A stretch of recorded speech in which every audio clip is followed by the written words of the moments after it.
नमस्कार, संभव digital app पे आप सभी बच्चों का एक बार फिर से स्वागत है। आज अपन बात करेंगे एक नए टॉपिक की। तो देखो, आज जो अपना टॉपिक है वो क्या रहेगा? थर्मोडायनेमिक्स।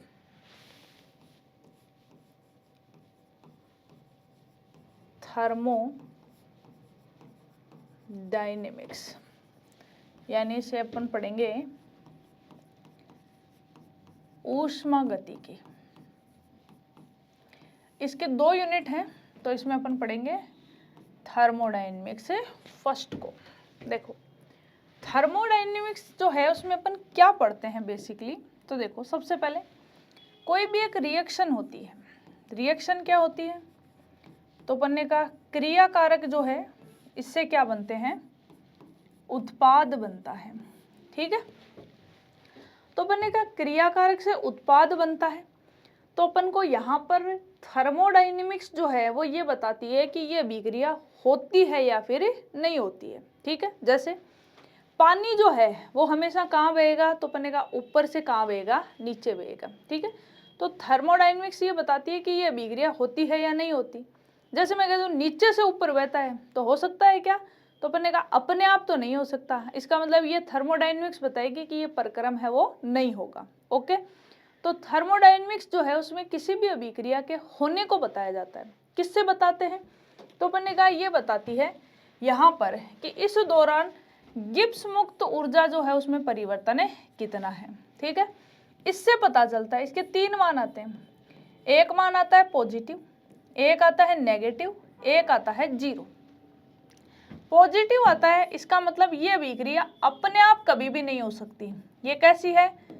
अस्वतः है। जैसे मैंने कहा पानी जो है वो नीचे से ऊपर कभी भी अपने आप जा सकता है क्या? नहीं। नेगेटिव है, इसका मतलब ये प्रक्रम जो है ये अपने आप होगा, स्वतः। जैसे पानी किधर से किधर बहेगा? ऊपर से नीचे की तरफ। हवा कहाँ बहेगी? अधिक वेग से कम वेग की ओर। ये सारी चीजें जो हैं ये ऐसे कहीं प्रकृति में जितनी भी घटनाएं हो रही हैं वो सब अपने आप हो रही हैं। तो ये प्रक्रम कैसे है? स्वतः। अगर इसका मान 0 आ जाता है, 0 का मतलब है ये अभिक्रिया किस में आ गई है? साम्य में। साम्य का मतलब क्या है? जितना क्रियाकारक से उत्पाद बनेगा उतना ही उत्पाद वापस किसका निर्माण कर देगा? क्रियाकारक का। ठीक है, नेक्स्ट देखो, ये तो बता सकती है कि अभिक्रिया होगी या नहीं होगी, लेकिन ये नहीं बता सकती कि किस स्पीड से होगी। जैसे अगर अपन कहें कि कोई भी एक अभिक्रिया ली अपन ने, जैसे नॉर्मल सी कोई रिएक्शन अपन ने पढ़ी, तो अपन ने कहा जैसे एक एग्जाम्पल ले लेते हैं। जैसे गुब्बारा था, गुब्बारे को के अंदर हवा भरी हुई थी, पिन चुभो दी। ठीक है, गुब्बारा फट जाएगा। इस अभिक्रिया को होने में बहुत ही कम टाइम लग रहा है। लेकिन एक एग्जाम्पल मैं ले दूं, जैसे लोहे पे जंग लगना, ये भी एक प्रकार की अभिक्रिया है। लेकिन ये जो प्रक्रम है ये कभी भी कुछ मिनट या कुछ घंटों में नहीं हो सकता। इसको होने में क्या लग जाते हैं? कई साल। इसका मतलब थर्मोडायनेमिक्स ये तो बता सकती है कि अभिक्रिया होगी कि नहीं होगी, लेकिन अभिक्रिया के वेग को नहीं बता सकती कि वेग जो है वो कम है या फिर ज़्यादा है। तो वेग को बताने के लिए क्या पढ़ी जाती है? Chemical kinetics. यानी एक जो रिएक्शन होती है रिएक्टेंट से प्रोडक्ट, इसको अपन 3 अलग अलग शाखाओं के अंदर पढ़ते हैं। एक पढ़ते हैं सबसे पहले ऊष्मागतिकी। ऊष्मागतिकी किसको बताती है? अभिक्रिया की दिशा को, होगी या नहीं। दूसरा किसको पढ़ते हैं? साम्य को। और तीसरा किसको पढ़ते हैं? बलगतिकी को। बलगतिकी जो है वो किसको बताती है? अभिक्रिया के वेग को बताती है। तो अपने सिलेबस में अभी जो टॉपिक है वो क्या है? ऊष्मागतिकी। तो अब अपन पढ़ेंगे कि ऊष्मागतिकी जो है वो क्या होती है। ठीक है, तो देखिए ऊष्मागतिकी की सबसे पहले तो डेफिनेशन लिखेंगे कि यहाँ पर इस जो अपन को टॉपिक पढ़ना है इसमें अपन को क्या क्या पढ़ना है। तो देखिए सबसे पहले क्या कहेंगे? ऊष्मागतिकी क्या बताती है? तो क्या कहेंगे? रसायन विज्ञान की वह शाखा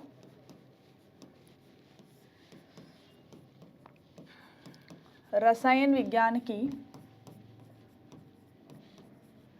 वह शाखा जिसके अंतर्गत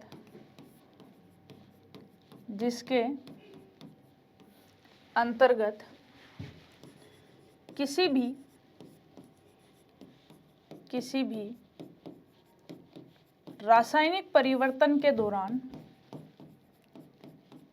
रासायनिक परिवर्तन के दौरान होने वाले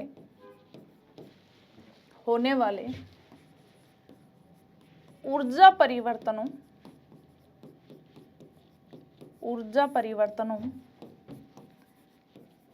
का अध्ययन किया जाता है, ऊष्मागतिकी कहलाती है। ऊष्मागतिकी कहलाती है, ठीक है।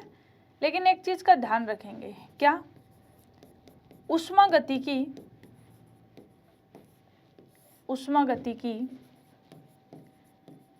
केवल अभिक्रिया की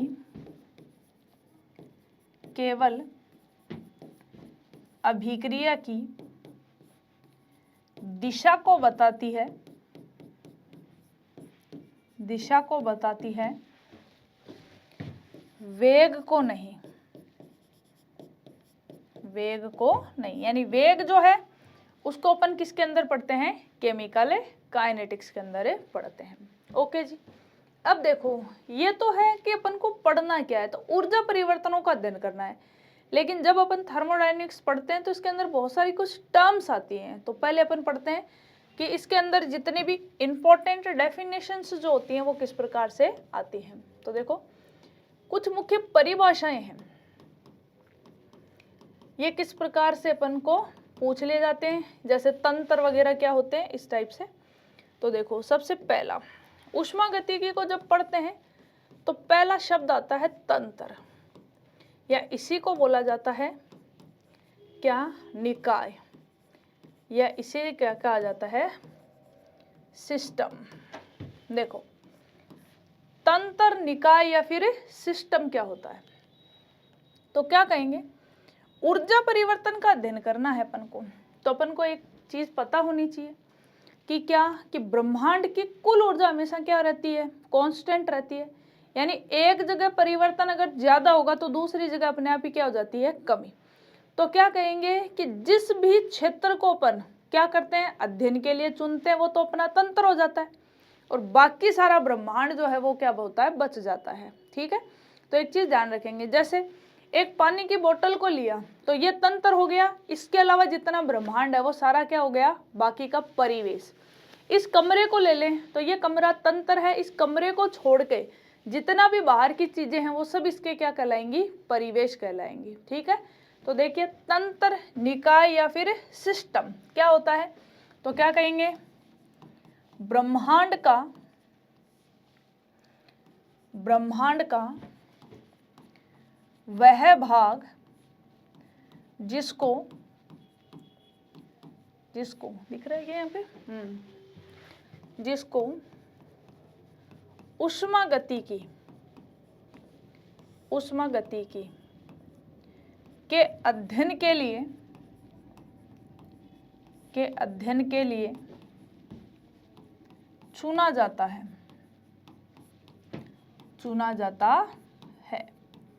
क्या कहलाता है, तंत्र कहलाता है। और इसके अलावा जितना भी भाग बच गया पूरे ब्रह्मांड का वो क्या कहलाता है, परिवेश। इसी का दूसरा नाम होता है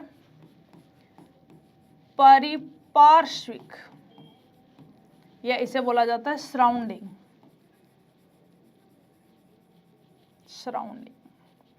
तो देखो क्या कहेंगे, परिवेश जो है वो क्या होता है, तो देखिए डेफिनेशन आती है इसकी कि तंत्र को छोड़कर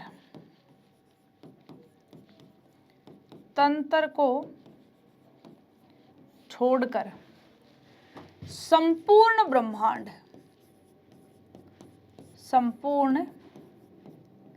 ब्रह्मांड परिवेश कहलाता है।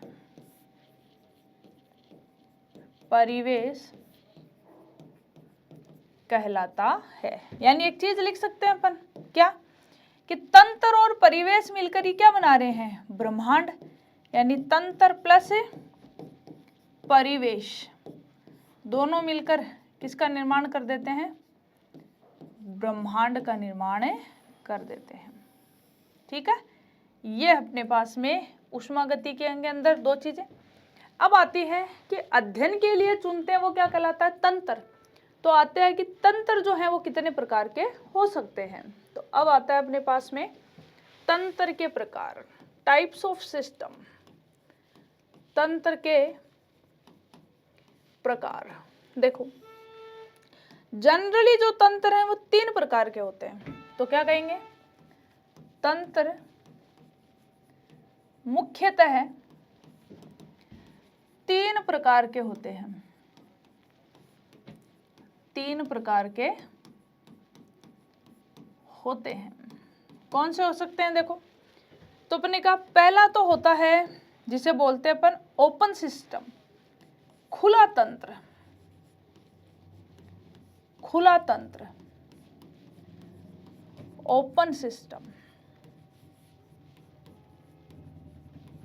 Open system. देखो क्या होता है ओपन सिस्टम, तो इसमें क्या होता है कि जो तंत्र और परिवेश जो होता है इन दोनों के मध्य उष्मा या ऊर्जा जो होती है उसका क्या होता रहता है, आदान प्रदान होता रहता है।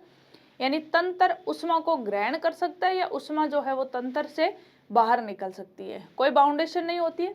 तो ये जो तंत्र है ये क्या होता है, खुला तंत्र। तो क्या कहेंगे, इसमें पदार्थ तथा ऊष्मा, पदार्थ तथा ऊष्मा दोनों का आदान प्रदान होता है। किसके मध्य, तंत्र और परिवेश के मध्य। जैसे एग्जाम्पल देखो आप, क्या कहें, मैं ऐसे लिख दूं उदाहरण, इसमें गरम, एक सेकंड, कप में रखी हुई गरम चाय, कप में रखी हुई गरम चाय। देखो जब कोई गरम वस्तु अपन रखते हैं तो उसके अंदर क्या होती है कि जो कुछ समय बाद अपने आप ठंडी हो जाती है। कारण क्या है, उसमें से क्या होता है, पदार्थ जो है वाष्प के रूप में बाहर निकलता है, यानी तंत्र में चला गया। कब क्या हो गया, तंत्र, बाकी क्या है, परिवेश। तो जैसे उष्मा के रूप में बाहर गया तो एक तो उसकी मात्रा में थोड़ी सी क्या हो जाती है, कमी। दूसरा, अपनी ऊर्जा किसको दे देगा, तंत्र परिवेश को दे देगा, क्योंकि ऊर्जा हमेशा किधर से किधर बहती है, ऊर्जा या उष्मा की बात करें तो ये हमेशा उच्च ताप से किधर जाती है, निम्न ताप की ओर जाती है। जैसे ही उष्मा का आदान प्रदान हुआ, तंत्र से उष्मा किस में चली गई, परिवेश में, तंत्र की उष्मा में क्या आ जाएगी, कमी। तो जो चाय रखी हुई थी कुछ समय बाद अपने आप ही क्या हो जाती है, ठंडी हो जाती है। यानी पदार्थ और उष्मा दोनों का क्या हो सकता है, इसमें आदान प्रदान हो सकता है। ये जो तंत्र है ये क्या कहलाता है, खुला तंत्र। अब पढ़ते हैं अपन सेकंड, दूसरा जो तंत्र होता है ये बोला जाता है बंद तंत्र। इसे बोलते हैं क्लोज सिस्टम, क्लोज सिस्टम। देखो अब क्या करें, अगर अपन यहाँ पर जो चाय ली थी अपन ने गरम, उसको ढक दें तो जो वाष्प बनेगी वो कब से बाहर नहीं निकल सकती, यानी पदार्थ नहीं जा सकता, लेकिन फिर भी कुछ समय बाद ठंडी हो जाती है, यानी उष्मा का आदान प्रदान हो सकता है। तो क्या कहेंगे, इसमें केवल ऊष्मा का आदान प्रदान, ऊष्मा का आदान प्रदान हो सकता है या होता है। ढके हुए कप में रखी गरम चाय। तो देखो जैसे ही कप को ढक दिया तो यहाँ पर केवल और केवल किसका आदान प्रदान होगा, ऊष्मा का। तीसरा देखो, थर्ड क्या लिख सकते हैं, ऐसा तंत्र जिसमें दोनों का ही आदान प्रदान ना हो। तो ये तंत्र जो है ये क्या कहलाता है, थर्ड विलगित तंत्र, विलगित तंत्र, इसे बोलते हैं आइसोलेटेड सिस्टम। क्या कहेंगे? इसमें ना तो ऊष्मा का आदान प्रदान होता है ना पदार्थ का, तो क्या कहेंगे? ऊष्मा तथा पदार्थ दोनों का आदान प्रदान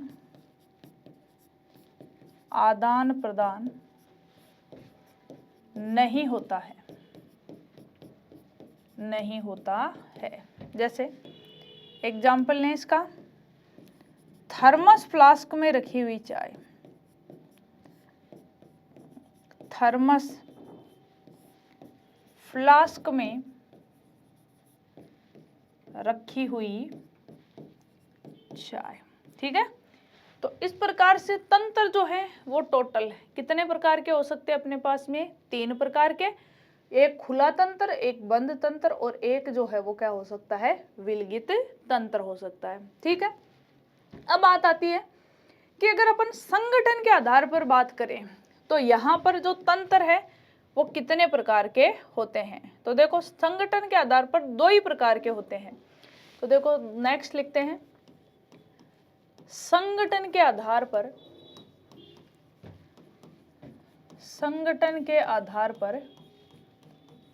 तंत्र। तो संगठन की बात करें तो यहाँ पर तंत्र हैं वो कितने प्रकार के होते हैं? 2। देखो एक जो होता है पहला, ये तो क्या कहलाता है? समांगी। समांगी जो होता है इसकी अगर अपन बात करें, होमोजीनस, इसका मतलब क्या है? जैसे वातावरण के अंदर ऑक्सीजन है तो अपन कहते हैं सब जगह इसकी मात्रा क्या रहती है? लगभग समान रहती है, यानी आपस में सारी गैसेस जो है वो क्या है? मिली हुई है। यानी वातावरण जो है अपना, उसमें कौन सी गैस जो कहाँ है उसकी मात्रा जो है वो सब जगह लगभग कैसी रहती है? एक जैसी। क्यों? नाइट्रोजन लगभग कितने % होती है? 78%। ऑक्सीजन कितनी होती है? 21%। 0.03% क्या होती है? कार्बन डाइऑक्साइड, और फिर बाकी की अन्य गैसें होती है, ठीक है। यानी सब जगह क्या होता है? एक समान। दूसरा एग्जाम्पल देखो, जैसे एक ग्लास लिया, उसमें अपन ने 1 चम्मच नमक जो है उसको घोल लिया। अब अगर अपन इसको पिएंगे तो सारे ग्लास के पानी का टेस्ट क्या आएगा? एक जैसा आएगा। यानी जब संगठन क्या होता है? एक समान होता है, वो तंत्र क्या कहलाता है? समांगी। और दूसरा होता है विषमांगी, जब यहाँ पर तंत्र जो है उसमें टेस्ट क्या है? टेस्ट यानी संगठन जो है पदार्थ की मात्रा क्या हो? अलग अलग प्रकार की हो, तो वो क्या कहलाता है? विषमांगी तंत्र कहलाता है। तो देखिए सबसे पहले बात करते हैं किसकी? समांगी तंत्र है तो क्या कहेंगे? इसमें तंत्र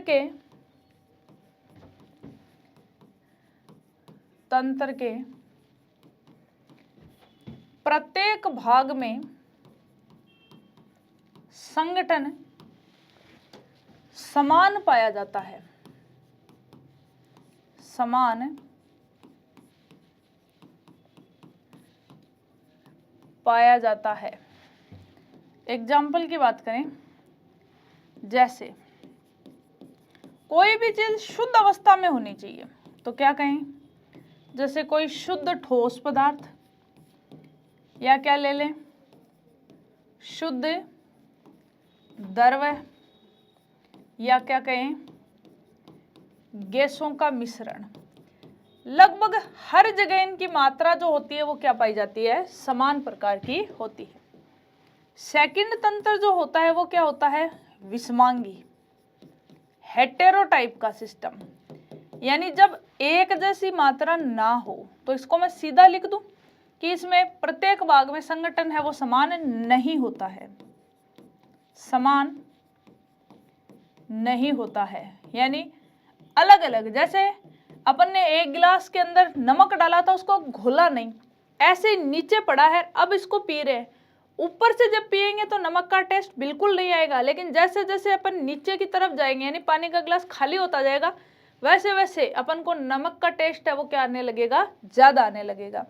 इसमें एग्जाम्पल की अगर बात करें तो इसमें आते हैं, जब भी 2 पदार्थ आपस में मिले हुए होते हैं, यानी किस प्रकार के तंत्र बन जाएं? कोलाइडी तंत्र जो होते हैं वो इसके क्या होते हैं? एग्जाम्पल। ओके, ये तो था बेसिक सा। लेकिन अब आता है यहाँ पे इंपॉर्टेंट क्वेश्चन जो पूछा जाता है कि किसी भी तंत्र के मात्रात्मक और मात्रा स्वतंत्र गुण धर्म है वो क्या होते हैं। यानी एक होती हैं एक्सटेंसिव प्रॉपर्टीज और एक होती है इंटेंसिव प्रॉपर्टीज। एक्सटेंसिव और इंटेंसिव का मतलब क्या है, पदार्थ या तंत्र के ऐसे गुण जो पदार्थ की मात्रा पर निर्भर करते हैं वो तो कहलाते हैं मात्रात्मक, और जो पदार्थ की मात्रा पर निर्भर नहीं करते वो क्या कहलाते हैं, मात्रा स्वतंत्र गुणधर्म कहलाते हैं। तो ये जो है वो एग्जाम में पूछा जाता है। तो अपन यहाँ पे स्टार्ट करते हैं। सबसे पहले पढ़ेंगे अपन मात्रात्मक गुण। मात्रात्मक गुण या इसे अपन क्या कह सकते हैं, एक्सटेंसिव प्रॉपर्टीज। एक्सटेंसिव प्रॉपर्टीज तो देखो क्या कहेंगे, ये जो होते हैं ये क्या करते हैं, तंत्र के अंदर जो पदार्थ होता है उस पर निर्भर करते हैं। तो क्या कहेंगे, किसी भी तंत्र के वे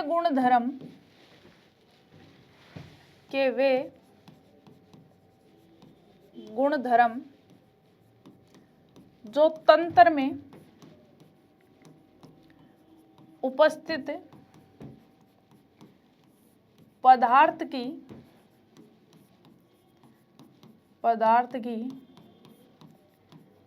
मात्रा पर निर्भर करते हैं, मात्रा पर निर्भर करते हैं, मात्रात्मक गुणधर्म कहलाते हैं। मात्रात्मक गुणधर्म कहलाते हैं। एग्जाम्पल देखिए, जैसे उदाहरणों की अगर अपन बात करें यहाँ पे तो क्या क्या हो सकते हैं, जैसे कोई भी है द्रव्यमान, कम ज्यादा पदार्थ होगा तो द्रव्यमान बदल जाएगा। दूसरा, पदार्थ का आयतन, 1 लीटर पानी ले, 2 लीटर ले, 3 लीटर ले, 4 लीटर ले, सब में पदार्थ की मात्रा क्या है, अलग अलग है। नेक्स्ट बात करें जैसे ऊष्माधारिता। नेक्स्ट अगर बात करें एंट्रोपी,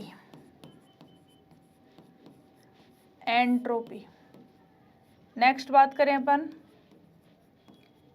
एंथैल्पी, और एक होती है पदार्थ की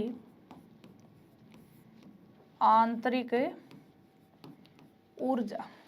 ये सब जो हैं ये किस पर निर्भर करते हैं, पदार्थ की मात्रा पे। पदार्थ की मात्रा ज्यादा है तो इन सब के मान भी क्या होंगे, ज्यादा। पदार्थ की मात्रा कम है तो इन सब के मान भी क्या हो जाएंगे, कम। ठीक है। अब देखिए सेकंड क्या होते हैं, ये तो मात्रात्मक थे, अब आते हैं मात्रा स्वतंत्र गुणधर्म। इन्हें बोला जाता है इंटेंसिव प्रॉपर्टीज। देखो नाम से स्पष्ट है, मात्रा स्वतंत्र का मतलब क्या है, तंत्र के वे गुणधर्म जो मात्रा पर निर्भर नहीं करते। तो सीधा लिख दो, वे गुणधर्म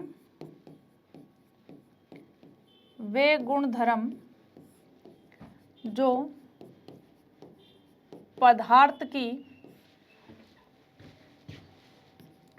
पदार्थ की मात्रा पर निर्भर नहीं करते हैं। ये किस पर निर्भर करते हैं, खुद पदार्थ पर निर्भर करते हैं। पदार्थ अगर बदल जाएगा तो गुणधर्म भी बदल जाएगा। जैसे इसके अंदर एग्जाम्पल आते हैं क्वथनांक। देखो जैसे पानी है, पानी का क्वथनांक बिंदु कितना होता है, तो अपन ने कहा 100 डिग्री। अब चाहे पानी की मात्रा कितनी भी है, जैसे 1 गिलास है तो वो भी 100 डिग्री पे ही किस में बदलेगा, वाष्प में। चाहे एक बाल्टी ले लो, चाहे एक टंकी ले लो, पानी अगर है तो पानी का क्वथनांक हमेशा कितना डिग्री होता है, 100 डिग्री। पानी की जगह अगर आपने पदार्थ बदल दिया तो क्वथनांक भी क्या हो जाएगा, बदल जाएगा। ठीक है। तो ये ऐसे गुण धर्म होते हैं जो जनरली किस पर डिपेंड करते हैं, पदार्थ पर निर्भर करते हैं, पदार्थ की मात्रा पर नहीं। क्या होते हैं, जैसे क्वथनांक, क्या ले सकते हैं, किसी भी पदार्थ का हिमांक, या क्या ले सकते हैं, घनत्व। अब देखो घनत्व क्या होता है, द्रव्यमान बट्टा आयतन। द्रव्यमान और आयतन दोनों कैसे हैं, मात्रात्मक, लेकिन दोनों का अनुपात जो होता है वो कैसा गुणधर्म होता है, मात्रा स्वतंत्र। और देखिए अगर बात करें, जैसे किसी भी पदार्थ का अपवर्तनांक, या अगर अपन बात करें किसी भी पदार्थ का पृष्ठ तनाव, या अगर अपन लिखें किसी भी पदार्थ की शांता, यानी ये जो चीजें होती हैं ये कभी भी पदार्थ की मात्रा होती है उस पर निर्भर नहीं करती। तो ये जो हैं दो प्रॉपर्टीज हैं, एक है इंटेंसिव, एक है एक्सटेंसिव, यानी मात्रात्मक और मात्रा स्वतंत्र गुणधर्म क्या होते हैं। ठीक है जी। अब ऐसे दो गुणधर्म और दे रखे हैं अपने, एक होते हैं अवस्था फलन और एक होते हैं पथ फलन। तो देखो अवस्था फलन और पथ फलन जो है उनकी अगर अपन बात करें तो ये क्या होते हैं, देखो एक है स्टेट फंक्शन अवस्था फलन। तो पहले अपन पढ़ते हैं अवस्था फलन, यानी इन्हें बोला जाता है स्टेट फंक्शन। स्टेट फंक्शन क्या होते हैं, तो ये जो है ये सिर्फ और सिर्फ किस पर निर्भर करते हैं, प्रारंभिक और अंतिम अवस्था पर निर्भर करते हैं, किए गए पथ पर निर्भर नहीं करते। जबकि दूसरे क्या होते हैं, पाथ फंक्शन, पथ फलन होते हैं, किस पर निर्भर करते हैं, किए गए पथ पर निर्भर करते हैं। ठीक है। तो देखो सबसे पहले अवस्था फलन की परिभाषा लिखेंगे, क्या कहेंगे, किसी भी तंत्र के वे गुण धर्म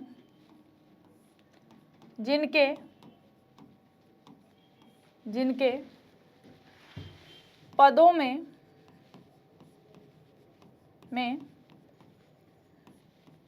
एक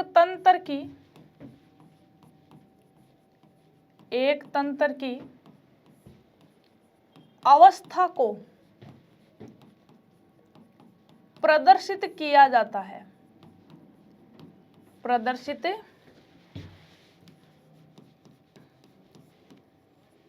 किया जाता है,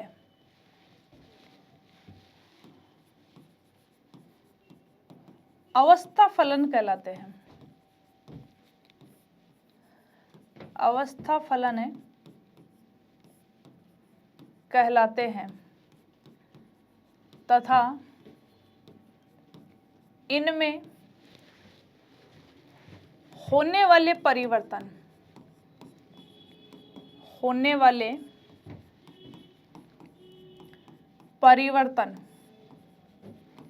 केवल प्रारंभिक एवं अंतिम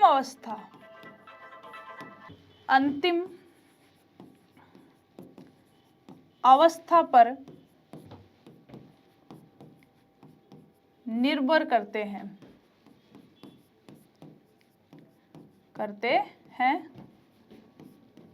पथ पर नहीं।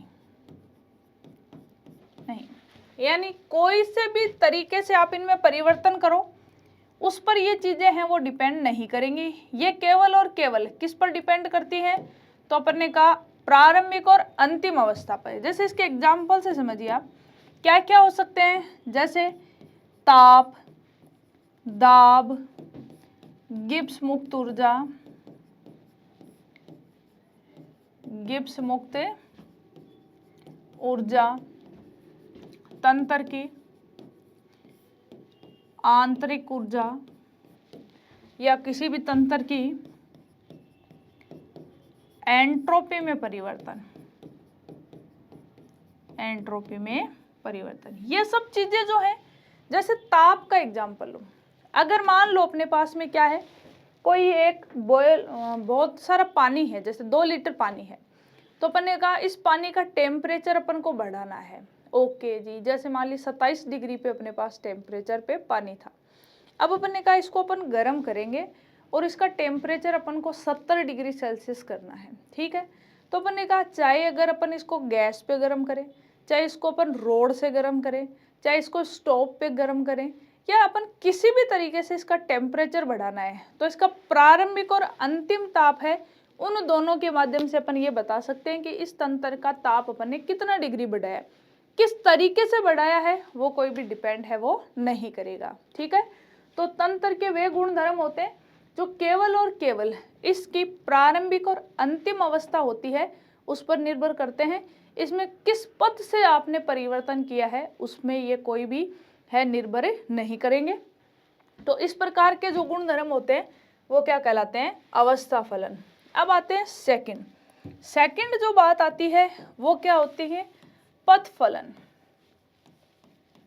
पथ फलन इन्हें बोला जाता है पाथ फंक्शन। देखो पाथ फंक्शन क्या होते हैं, तंत्र के वे गुण धर्म होते हैं जो किस पर निर्भर करते हैं, तो अपन ने कहा पथ पर निर्भर करते हैं। तो सीधा लिख देंगे तंत्र के वे गुण धर्म जो